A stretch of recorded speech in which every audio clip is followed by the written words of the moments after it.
Abba Vader, ons wil U loof en prys op hierdie wonderlike dag. Nog 'n dag wat U gemaak het vir ons as mens om U te kan aanbid, U te kan loof, U kan prys, om in U vrede en in U rus in te gaan. En daarom dank ons U dat U so wonderbaarlik groot is, dat U 'n dag op sy gesit het vir die mens om te herstel, to rejuvenate. Dankie vir wie U is. Ons loof en ons prys U daarvoor. En dankie Vader dat ons nou saam U woord kan bestudeer en dat U ons kan leer aangaande U weë, ook deur voorgeslagte en dit wat hulle gedoen het. Ons dankie daarvoor, ons loof en prys U Vader. In Yahshua se naam, U so welkom in ons midde, mag U vereer en verheerlik word. Ons gee U al die eer, Vader. Amen. Wie van julle het dalk al besluit om alles wat Vader met jou praat te pen? Alles neer te skryf, jou drome, goed, dan was jou Bybel al dikker. Voice notes, dan was jou Bybel al dikker as hierdie Bybel. Ons vergeet net wat Vader sê. Ons vergeet wat hy doen. Ons vergeet die drome. Maar as jy alles neerskryf, praat hy met jou meer as met die voorvaders. So hulle sin is neergeskryf en ons gebruik dit as getuienis, ons gebruik dit as leringe, ons gebruik dit om te sien wat Vader vir hulle gewys en gesê het. En soms is dit nodig as jy deur moeilike tye gaan, dat jy kan kyk, maar hy het al vir my deurgegaan. Hy het al vir my goed gewys. Ek was al in hierdie situasie, daar was al oorwinning. Dan kan dit ons help, dan kan dit ons bemoedig. Ons kyk dan vandag na die tweede gedeelte van Abraham. Daar sal nog een of dalk twee wees, want Vader Abraham is ons vader van geloof. En ons is laas keer gesien, hy het nie met geloof weggetrek nie. En ons sien, hy het moontlik baie lanksaam Vader 'n pad gestap wat nie in ons Bybel aangeteken is nie. So het Jahwe geken. En hy het uitgetrek met 'n groot vaart, en dan gaan hy deur 'n dip, en dan sy geloof lyk my ons bevraagteken dit, en dan staan hy op, en dan loop hy weer, en dan sal weer 'n probleem, en so gaan hy. En dit is dieselfde met ons. Want as Vader wou, sou hy, wanneer hy die gees van die lewende God in ons geplaas het, alle doubt uitgevat het. Alle twyfel, alle vrees, alles net so. Ons het mag om kinders van God te word. Jy groei daarin. Jy stap 'n pad totdat jy 'n kind van God word. Ons is nie onmiddellik nie goed nie. Dit is soos 'n babietjie wat deur 'n geboorteproses moet gaan, van die saad geplant is totdat daar gebaar is en dan nog aan. Ons hele lewenswandel is 'n journey, is 'n pad saam God. En ons besluit, neem ons dit om te groei, of neem ons dit en ons besluit ons stagneer. Dis ons eie. Wat kan ons leer deur die verhouding wat Elohim met Abraham en Abraham gehad het? As ons dit ondersoek, wat kan ons daaruit leer? Hoekom is dit belangrik? Galasiërs 3 vers 29. As julle aan die Messias, as julle aan Christus behoort, dan is julle die nageslag van Abraham en volgens die belofte erfgename. So daar is 'n nageslag van Abraham en dis gespreek oor die wat in die Messias is, as jy aan Yahshua behoort. Nou daar is stellinge, leerstellinge, en ek het dit self ook al genoem, en ek glo ek is reg, maar dit gaan baie wyer as jy die goedjies begin van diepte ondersoek. Is ons net die geestelike nageslag, of is ons nou die nageslag? En dit het verrykende nagevolge, net daardie sin. So gaan jy net geestelike erfenisse ontvang, of ontvang jy ook fisiese erfenisse? En dis wat jy moet ondersoek. As jy fisiese erfenisse van Abraham ontvang, dan is jy mos die fisiese nageslag ook. As dit net geestelike erfenisse is dit net geestelik. Goed. As dit beide is dit beide. Jy erf beloftes. Omdat ons aan die Messias behoort, is daar vir ons beloftes gemaak. Aan Abraham wat ons toekom. Maar dis soos enige erfenis ook op aarde, as iemand sou afsterwe en hy los jou of sy los jou 'n nalating, totdat jy dit nie gaan opeis en in besit neem nie, is dit daar.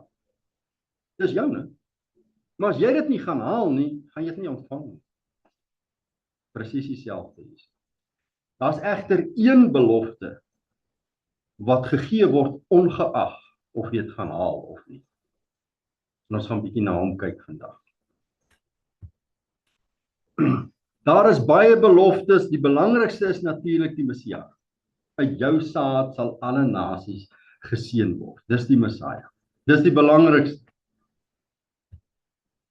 En dan is daar 'n belofte van 'n seën en 'n belofte van 'n vloek. Kyk. Genesis 12 vers 3.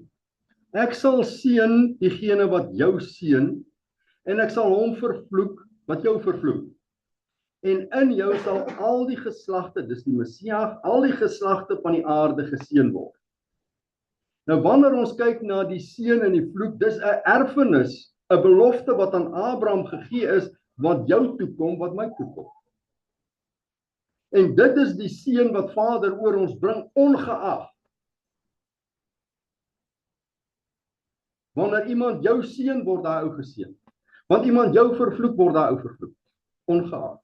As jy iemand seën, seën Jahwe jou. As jy iemand vervloek, 'n gelowige, vervloek hy jou. Dis hoe dit werk. Goed. Nou seën en vloek kan verskillende dinge beteken en dit hang af van die vlak van seën en die vlak van vervloeking.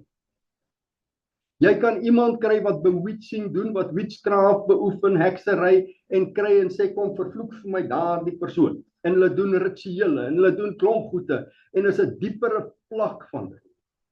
Maar deur slegs negatief te wees teenoor 'n ander gelowige. Dieselfde. Kyk, die vlak verskil net. Genesis 13 vers 1. So het Abraham dan uit Egipte na die suidland opgetrek met sy vrou en sy hele besittings en Lot saam met hom. Dis waar Abraham se journey waarvan ons lees in die woord vir ons begin.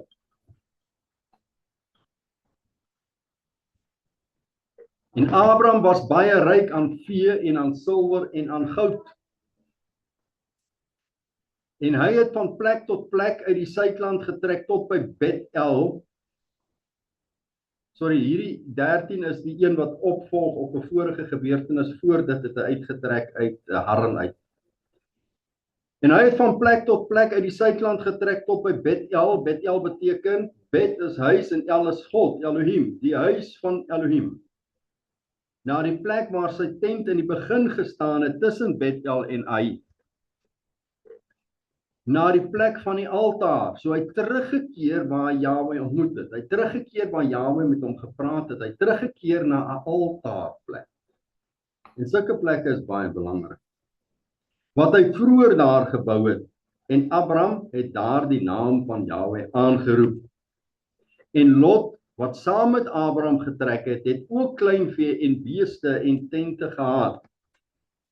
Lot was ook geseën, want Abraham was geseën. As jy beweeg saam met die wat God seën, sal jy outomaties geseën word. Dis soos dit werk. Vers 6. En die land kon hulle nie dra nie om saam te woon nie, want die besittings was groot, sodat hulle nie saam kon woon. So Jahwe het hulle so baie geseën dat hulle op 'n stadium tot op 'n punt gekom het en gesê het, hier's te veel vir dit wat ons sien. Hier's te veel mense, hier's te veel tente, hier's te veel diere, hier's te veel goud, hier's te veel silwer, ons moet uitmekaar uit. Goed. En daar het twis ontstaan tussen die veewagters van Abraham en die veewagters van Lot. Ook het die Kanaaniete en die Ferisiete destyds in die land gewoon. So met ander woorde, hulle kon nie net trek waar hulle wil nie, Daar was ook Kanaaniete en Ferisiete in daai tyd. Maar daar het twis ontstaan tussen die veewagters. Toe sê Abraham vir Lot, laat daar tog geen twis tussen my en jou, en tussen my veewagters en jou veewagters. Ons is mos broers. Lê die hele land nie voor jou oop nie, skei tog van my af. Gaan jy links, dan sal ek regs gaan. Gaan jy regs, dan sal ek links gaan. Toe slaan Lot sy oë op en sien dat die hele Jordaanstreek oral volop water het. Voordat Jahwe Sodom en Gomorra verwoes het, was dit in die rigting van Soar, en dit het gelyk soos die tuin van Eden, soos die paradys. So het Lot dan sy lot op homself gewerk. Deur sy keuse het dinge begin gebeur, verkeerde besluite. En Lot het vir hom die hele Jordaanstreek gekies, en Lot het na die ooste weggetrek, so het hulle dan een van die ander geskei. As iemand na jou toe kom,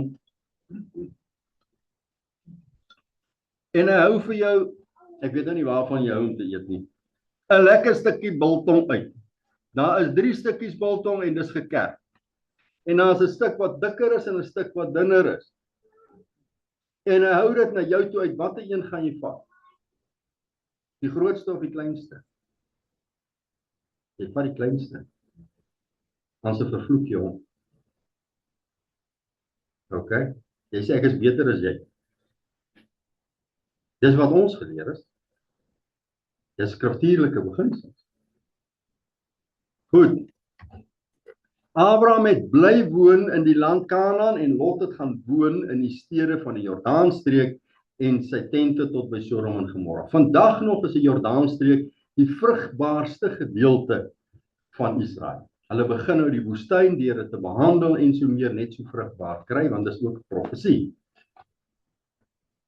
So het Lot hom dan van Abraham geskei. Alles lyk na 'n gewone natuurlike gebeurtenis, maar was dit? Wat het in die geestelike realm gebeur? Abraham en Lot word deur Elohim geseën, daar is meer as genoeg. Die wagters twis en Abraham en Lot begin twis omdat die wagters twis. Daar is nie meer eensgesindheid in die kamp nie. Abraham, die leier, die een aan wie die belofte gemaak is, sê vir Lot, en dis nou my woorde, God gaan my in elk geval seën, want hy het my belofte gegee en hy gesê ek seën jou en dit alles geknoop. Ek sal jou vrugbaar maak, 'n groot nasie maak en so. So hy weet, maak nie saak wat gebeur, hy word geseën. Want hy het 'n verhouding met jou. So Lot, kies jy waarheen jy wil gaan. Jy weet die belofte wat aan my gemaak is. So is jou keuse, wat wil jy doen?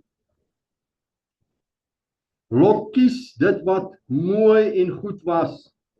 Dit was soos 'n fisiese seën gelyk.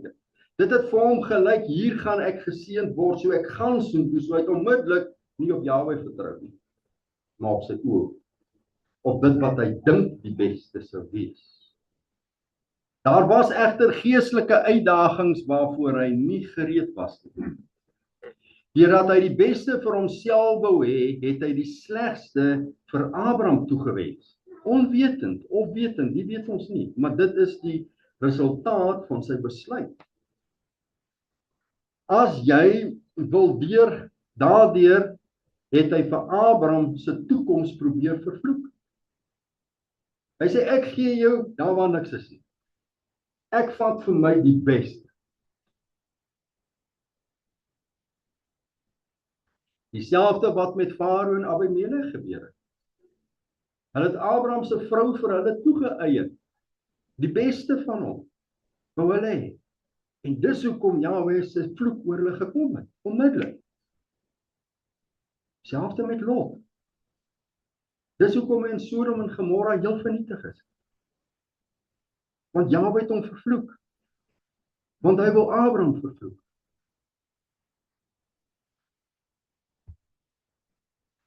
En die manne van Sodom was sleg en groot sondaars voor Jahwe. As ons sien na Lot se optrede, het hy ten minste vasgehou aan Jahwe, maar nie sy vrou en sy kinders nie. Abraham weet wat hy nou fisies in die gesig staar. Hy kom uit daai gebied uit. Harde wêreld, min water, min weiding. Nou lees ons vir die eerste keer moet hulle begin pitte grou om te survive. So hy het hierna deur moeilike tye gegaan. Maar Lot het die goud en die silwer gaan. Genesis 13:14, die eerste gedeelte. En Jahwe sê vir Abraham nadat Lot van hom geskei het. Hy sien Abraham weet, ek gaan nou deur moeilike tye gaan. Hierdie man kies die beste, ek moet sit met die slegste. Slaan tog jou oë op en kyk van die plek waar jy staan na die noorde, die suide, na die ooste en die weste. Ja, self daar waar Lot heen gaan, die Jordaan. Kyk al daai. So God kom en hy stel Abraham onmiddellik gerus.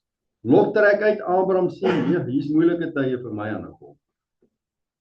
God stel Abraham gerus, herinner hom aan die belofte en dat God saam met hom is. Vers 15. Want die hele land wat jy sien, sal ek aan jou gee en aan jou nageslag tot in ewigheid. En ek sal jou nageslag maak soos die stof van die aarde, sodat as iemand die stof van die aarde kan tel, jou nageslag ook getel kan word. Onthou die belofte, sê Jahwe. Maak nie saak hoe sleg lyk dit nou nie. Lot het die beste gekies vir hom. Ek is daar vir jou. Vertrou jy op my. En dan wil ek hê ons moet net fokus op die belofte, want ons gaan hom weer hanteer moontlik in die volgende gedeelte. Nêrens sien jy 'n belofte aan Abraham dat hy 'n menigte van nasies gaan word. Eers later. Daar word net vir hom gesê, jou nageslag gaan wees soos die stof van die aarde, of soos die sterre in die hemel. Iets gebeur en daarna kom 'n belofte van nasies in. Goed. Vers 17. Maak jou klaar, trek die land deur in sy lengte en sy breedte, want ek sal dit aan jou gee. So moenie bevrees wees waarheen jy gaan nie, ek is saam met jou. Toe het Abraham al verder tente opgeslaan en gaan woon by die terpontynbome van Mamre, wat by Hebron is. En hy het daar vir Jahwe 'n altaar gebou. Ons sien eers nadat Lot weg is, het die belofte wat aan Abraham gemaak is, ten volle in vervulling gegaan. Dit kon nie in vervulling gaan terwyl Lot nog by hom was. Hoekom nie? Want Lot se saamtrek was ongehoorsaamheid aan Jahwe. Hy moes die saamtrek van die begin af. Kom ons kyk. As ons terugkyk, wat was die instruksie aan Abraham? En Jahwe, Genesis 12:1, het aan Abraham gesê, gaan uit jou land, dit het hy gedoen. Gaan uit jou familie uit, dit het hy nie gedoen nie, Lot het saam met hom gegaan. Uit jou vader se huis uit, dit het hy gedoen. Gaan na die land wat ek jou sal wys, dit het hy gedoen. Maar hy het sy familie saam met hom gegaan. Wanneer jy uitgaan en Vader stuur jou uit soos met hom, wil Vader totaal en al hê, hy moet net op Jahwe vertrou. Niemand anders. Want as jy in 'n groep is, dan is jy in 'n land, jy's veilig. Jy is by jou familie kyk uit vir mekaar. Hulle help mekaar. Dis hoekom Lot saam gekies is. Iemand moet my dan help as ek 'n probleem het. So Jahwe nie ten volle vertrou nie. Hy's uit sy vader huis uit en hy's uit die land uit. Nou nadat Lot van hom weg is, toe eers kon die beloftes ten volle in vervulling gaan. Hy het nie uit sy familie gegaan nie, want hy het Lot saam geneem. En ek sal jou groot nasie maak. Eers dit het begin nadat Lot weg is. Jy het dan familie by jou. Hoekom kan ek jou eie familie vir jou gee? Jy het familie. Jy het nie op my vertrou vir familie nie. En toe Lot weg is, toe kom die kind. Ja, kyk, so ons moet dit in gedagte hou. As Vader vir jou belofte gee, moet jy seker maak jy pas alles toe wat Jahwe vir jou sê. Nie goed bybring of goed wegvat nie. Alles wat hy sê gaan net so uitspeel. Daar is baie gelowiges, Christene, messiaanse gelowiges, wat vandag sit onder die vloek van Abraham. Baie van ons.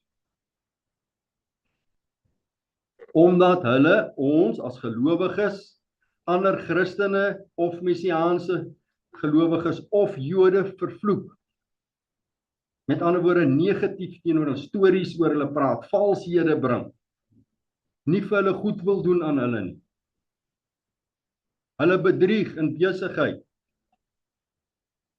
Dan sit daai vloek oor jou. Ja, jy kan nie daarvan wegkom nie. Jahwe gee dit. Dieselfde met jou. As iemand oor jou sleg praat en jou vervloek en daai goed te doen, sit hy met daai ding. So dit gaan weerskante toe. Hulle bestraf die bose, gaan selfs in 'n vas en gebed in, maar die vloek lig nie, want dit is God self wat hulle vervloek, omdat hulle Israel vervloek. Dis soos dit werk, julle, dis skrif. Dis skrif. En ons noem dit 'n charismatiese vloek. En is een van die moeilikste vloeke om te breek. Want jy as 'n gelowige het enorme autoriteit, meer as 'n ander mens. Want ons behoort te spreek deur die gees van Jahwe. En wanneer ons dit spreek, kom die bose en hy gebruik 'n gelowige se woord oor 'n ander gelowige, want hy wil die gelowiges vernietig. So as ons daarna kyk, dan sien ons, hoekom sit ons en ons kry nie deurbrake, ons kry nie oorwinning nie, ons kry nie finansiële voorsiening nie, ons kry niks nie, want ons kan nie ons mond hou oor ander nie. En my buurman doen dieselfde, want hy kan ook nie sy mond hou oor ander. En ek sit in dieselfde posisie, want ek kan ook nie my mond oor jou hou nie. Dis wat gebeur, julle. Ons moet begin om net te seën. Dis hoekom Saul sê seën net en moenie vervloek nie. Want ons is geroep om mekaar te seën. Nou dink net as ons as gelowiges met die autoriteit van Jahwe mekaar net seën, net goed praat oor mekaar. Sien, o Vader, ek sien daai boetie op hy sussie van my kry 'n bietjie swaar. Seën hom. Seën hom, voorsien aan hulle. Help hulle sit met die probleem, help hulle. Dis ons is geroep dat. Maar ons sal liewer negatief praat oor hulle as positief. Sal liewer sê, o Vader, ek sien daai ou sukkel, hy het seker sonde gedoen. Dis ek hoekom jy hom nou straf. Goed, maar dis iets wat ons self by Abba moet uitsorteer. En dis dieselfde wat tans met ons land gebeur. Omdat ons land opstaan teen Israel, sit ons met probleme en dit gaan erger raak. Totdat ons leiers in ons land kry wat repent. Ons kan repent, maar die sonde van die leiers is nog steeds daar. Okay. Daar is 'n wanpersepsie onder gelowiges. Ek glo nou nie julle oudjies wat hier sit nie, maar meeste gelowiges in Joshua, in Jesus, hulle dink hulle is beskermd ongeag. Hulle dink hy untouchable. Niks kan oor my kom. Niks kan met my gebeur. Ons het 'n oop deur. As ons 'n oop deur het, het jy 'n probleem en klaar. God beskerm jou as jy in hom is, in sy woord is, in hom bly. As jy uit hom uitgaan, is jy 'n oop teken. En om in hom te bly beteken om te doen wat hy sê ons moet doen, om te praat soos hy praat, om te eet soos hy eet, om te slaap soos hy slaap, om te doen wat hy doen. Dan is jy in hom. Dan is daar geen veroordeling. Niks kan met jou gebeur. Maar sodra ons uit sy wil uitklim, dis 'n probleem. Okay. En dit is sekerlik waar as jy in die woord is, en die woord is in jou, dan is jy beskerm, untouchable. Want dan moet hulle deur Joshua by jou uitkom. Romeine 8 vers 1. Daar is dan nou geen veroordeling vir die wat in die Messias Joshua is nie. Vir die wat nie na die vlees wandel nie, die wat nie sonde doen nie, die wat nie afbreekende woorde spreek nie, die wat nie vervloek nie, die wat nie mense te nakom nie, die wat nie mense bedrieg nie, die wat deur die Gees gelei word. Vir hom is daar geen probleem nie, net seën. So as ons dan kyk na onsself en ons kyk na ander gelowiges, dan sê dit vir my, nie een van ons wandel eintlik in die Gees. Met tye gaan ons in en uit, en in en uit, en in en uit. Ons wandel nie in die Gees. Sluit my in, hè. Ek is nie uitgesluit. Met ander woorde, die wat deur die Gees gelei word en wat gehoorsaam is aan God, sal net geseën word. So, soos Abraham, jy gaan te veel hê, te veel goud, te veel silwer, te veel diere, te veel mense om jou mee te jaag. Want die belofte is daar vir jou, dis vir my, dis ons belofte. Dan is daar die gelowiges wat sê, ek is Torah observerend. Nou dit ons al gehoor en dis 'n moeilike terme, want wat beteken dit eintlik as jy dit nie definieer nie? Weet jy nie dat die Torah is wat jou beskuldig en jou beoordeel? Die Torah gaan gebruik word om ons aan te kla, met ander woorde. Het ons hom gedoen, het ons hom nie gedoen? In Johannes 5 vers 25, moenie dink dat ek julle by die Vader sal beskuldig nie. Daar is een wat beskuldig, die Torah, die wet, dit wat deur Moses gegee is op wie julle hoop. Dis dit wat ons gaan aankla. Dis hoekom dit nooit verander nie, niks bygevoeg word nie, niks weggevat word nie, sodat dieselfde klagtes teen almal kan kom. Dit is deel van die wet se funksie, is om ons aan te kla, om ons te bewus te maak wat is sonde, wat is verkeerd, en om vir Jahwe te sê, yes, daai ou het gesteel, ja, daai ou het dit gedoen. Wat gebeur volgens Torah as jy vals gerugte oor 'n broer of 'n suster versprei? Wat gebeur?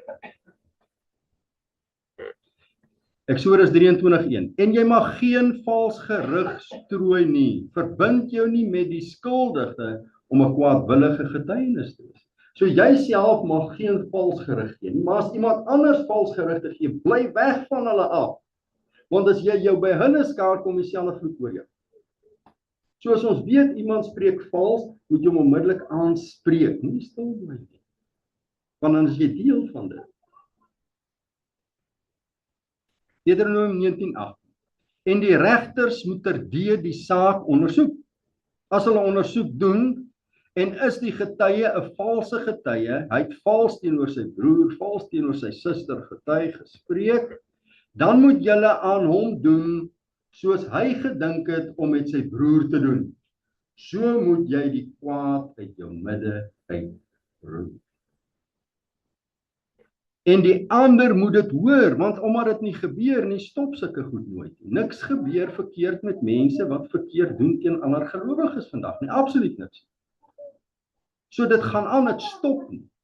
Ons raak dieper in 'n gat en dieper in 'n gat en ons sien probleme en ons kom nie uit nie en ons verstaan hoekom word ons nie geseën nie, maar ons het onsself in daai gat geplaas.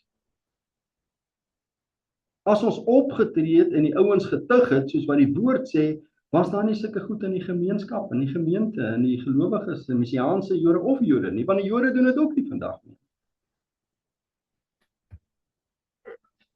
Ek gaan 'n klein gebeurtenis gou net skets. Hoop ek kan dit by mekaar bring, maar Vader my gunsteling. Oom Billetjie staan op die stoep. Hy en tannie Koetjie gesels. En voeltjie kom verbygevlieg. En terwyl voeltjie verbyvlieg, sien voeltjie Billetjie haal 'n wapen uit en hy skiet vir tannie Koetjie. Wat doen voeltjie? Vlug weg, fladder daar weg. Kom by papegaai. Sê vir papegaai, hey papegaai, ek het gesien dat Billetjie het vir Koetjie dood is. Regtig, sê papegaai. Ja, ek het dit gesien. Ek was daar gewees, julle, dit was net 'n plas bloed gewees. Dit was vreeslik, ek het weggevlieg so vinnig gekom. Hoe sê papegaai? En hier gaan papegaai gaan vertel die storie vir die hele wêreld. Want papegaai het 'n radio uitstaai SARS. Hy vertel die hele wêreld. En hier begin die owerhede betrokke raak, want Koetjie is mos nou dood. En hulle begin die saak te ondersoek. En toe hulle begin ondersoek, sien hulle nie vir Koetjie. Hulle praat met Billetjie sê niemand, Koetjie is daar toe. Sy sal seker nou terugkom. Nee, kom voeltjie tussen en sê, nee, ek het gesien, jy het daar geskiet. Ek het gesien die bloed het hier so vlei. Jy het daar seker nou gaan begrawe. Daar gaan papegaai radiostasie. So weet julle, koetjies begrawe, die polisie kry aan. So julle moet nou help dat ons dit vir koetjie kan kry. Nie lank daarna nie, hier kom stap koetjie in die huis in. En almal is verbaas en sê, wat is hier aan die gang? Want voeltjie het gesien, billetjie het jou geskiet. Nee man, lag koetjie en billetjie. Ons is besig met 'n opvoering. Ons het geoefen, want dit is 'n toneelspel wat ons doen. Wat moet gebeur met voeltjie? En wat moet gebeur met papegaai? Die saak moet terdee ondersoek word en hulle het 'n vals gerig versprei. Nou moet hulle doodgemaak word. Sê jy? Hulle moet gedood word, want hulle vals getuienis sou billetjie doodgemaak het. Dis Torah, julle. En in die gees is dit presies wat met ons gebeur. As jy vals gerigte stuur wat tot die dood toe is, dan sterf jy in die gees. Jy kom altyd agter, hoekom hoor ek nie meer God se stem nie? Wat is fout? Waar is die deurbraak nie? Wat is fout met my? Dan is dit daai vloek van Abraham wat oor ons kom. Want Jahwe bring dit oor ons. Ja, ons is gelowiges, ons is 'n klas van 'n ander spesies. Ons moet leef soos Jasua leef. Ons moet praat soos Jasua praat. Ons moet doen wat Jasua doen. En ons moet ons nie aan hierdie wêreld gelykvormig nie. Dit was nogal vir my interessant hoe hierdie gedeelte van Lot deurgaan en ek sien maar Lot was so geseënd geweest, wat het gebeur? Toe ervaar ek die Gees sê hy wou die blessing Abraham opneem. Daarom moes Jahwe ontig. Daarom moes daai vloek oor hom kom. Jy lees nêrens weer van Lot se goud, sy silwer, sy klomp diere en alles verloor. Dan is die vloek van Jahwe wat oor hom was. Hy het sy siel behou. So ons moet versigtig wees as ek het. Baie versigtig. Kyk. Abba Vader, ons kom na U toe en ons loof en ons prys U en ek sal eers my hand opsteek en sê Vader, sekerlik het ek al vals gerigte oor iemand gesê, iets wat ek gehoor het, of vals waarneem, dinge wat ons sien wat nie altyd so lyk nie. Daarom kan ek net vra, Abba, vergeef my. Vergeef my my huis vir woorde wat ons gespreek het teen ander gelowiges. Vergeef ons Vader en as daardie vloek op ons draai, gee ons guns sodat dit sal lig, maar seën elke een teenoor wie ons kwaad gespreek het. En ons dank U daarvoor. Ons loof en ons prys U naam as ons woorde 'n binding op hulle lewe gerig het, dan herroep ons daai woorde, ons lig daardie woorde en ons vra dat U dit in 'n seën sal maak. Dank U daarvoor, Vader. Ons loof en prys U wonderlike naam. Mag U vereer word, mag U verheerlik word. Mag die gelowiges in Jasua opstaan en uitstyg oor die res van die wêreld. Anders lyk as die wêreld. Anders praat, anders eet, anders aantrek, anders leef. Ons dank U daarvoor, Vader. Ons gee U al die eer in Jasua se naam. Amen.